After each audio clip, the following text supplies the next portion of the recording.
Hi! Welcome to Mind the Word, a space where everyone's welcome to share their experiences about language. You want to join me?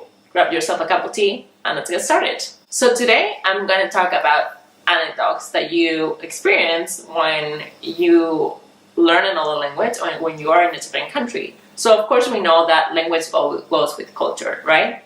So have you ever had a funny anecdote when you went visiting another country? I definitely have. How we say hello in Spain is by giving 2 kisses, 1 in each cheek. So, funny enough, I had to travel to England many years ago for the first time to realize that that was something very unique of Spanish culture. If you go to the UK, you do not kiss people that you don't know. So I had some very funny anecdotes when I wanted to kiss someone and they were like, oh, okay, this is strange. Something else with kissing is that it goes completely different in different countries. So I recently learned with another colleague that is from Italy, that in Italy you also kiss twice, but you do it the other way around. When you give 2 kisses in Spain, you first kiss on the left side and then on the right side. In Italy, it's the other way around. So imagine my surprise when I'm going to give 2 kisses to my Italian colleague and we almost kiss in the mouth because of course you never know what's the right side. Alright, so something that is very interesting about cultural differences and anecdotes is when you go to another country and you use gestures. So using gestures is just a way to communicate without words. But to my surprise, when I went to China a couple of years ago, I obviously didn't speak Chinese.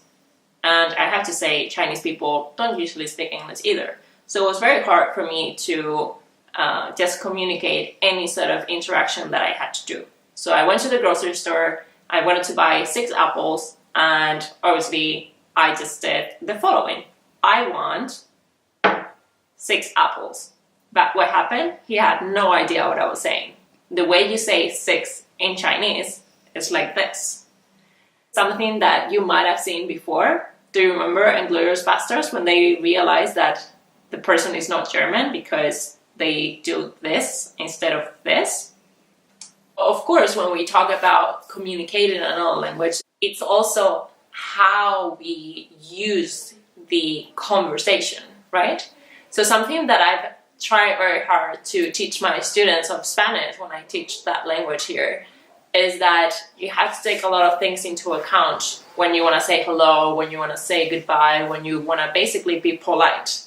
And something that is very important and very shocking to a lot of people is that saying goodbye in Spanish takes a long time. You can't just say goodbye and hang up the phone. You know, when we watch American movies and we just see that they just hung up the phone and they don't say anything, we're like, what are they doing? That's really not what will happen in Spain.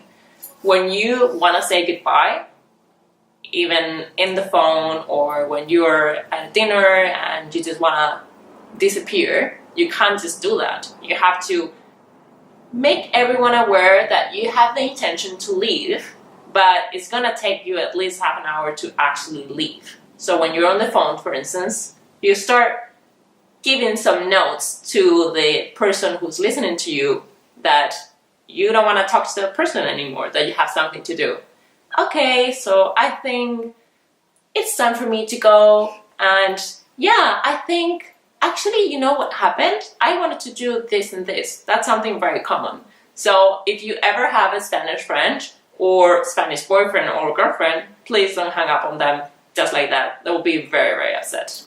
Okay guys, so thank you so much for listening to this video. I hope that you got from this that communication is not just words. And I really hope that you also share your own stories about traveling and about learning languages and everything that you find valuable about this. And then we can make this a community and share stories together. So now I'm gonna go find some really nice tea and I'll see you in the next video.